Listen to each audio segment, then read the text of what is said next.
Okay, so tingnan nyo, ganda na oh. Diba natapos na tayo magsoldan, nakapaglagay na tayo ng scoop. Hello guys, for today's video, ito naman yung gagawin natin na paano maglagay ng scoop mount sa ating Estrella Parco o yung foot pump, no? Kasi para makikita nyo guys, may kalang yan. On my previous video guys, nakita ninyo kung paano ko to hininang tong dito sa may pusher niya. Kasi nga hininang ko to dahil timing din na nagsample na rin ako ng panghinang para yung kanyang pusher hindi umangat.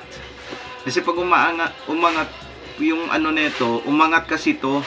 Kaya hindi masyadong kumagat yung yung pusher neto doon sa hammer. Kapag hila mo ng ganun, biglang hindi pa nakakarating dito sa lock, no, nung trigger. Kaya ganun. So kaya ginawa ko, binend ko siya papunta dito ulit sa kanyang sa may spring para magdikit, para hindi umangat yung pusher na to. Para siksik talaga pagka hindi dudulas. So ngayon ito naman yung nito is yung scoop mount, no? So ayan, etong ginawa ko lang DIY na galing sa cutter, blade ng cutter na yung maliit. So para at least matansya ko rin hanggang 10mm o sobra. Di baling sumobra, basta basta kakagat lang doon sa may scoop niya, no? Ay sa scoop mount. So yan guys, no? Tingnan natin yung nito kung paano.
Okay, so tingnan nyo, ganda na oh.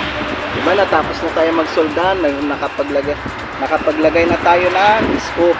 Dahil nilagyan na natin siya ng ng scoop mount. Tingnan mo, ganda no? Way kagidasma, kompleto bakuna. Diba? Yan.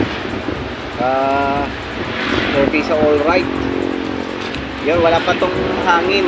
0-0 to. Kaya yun lang guys, no? Ang ganda. Suabe. Yun lang guys, no? Thank you, Git. Thanks for watching.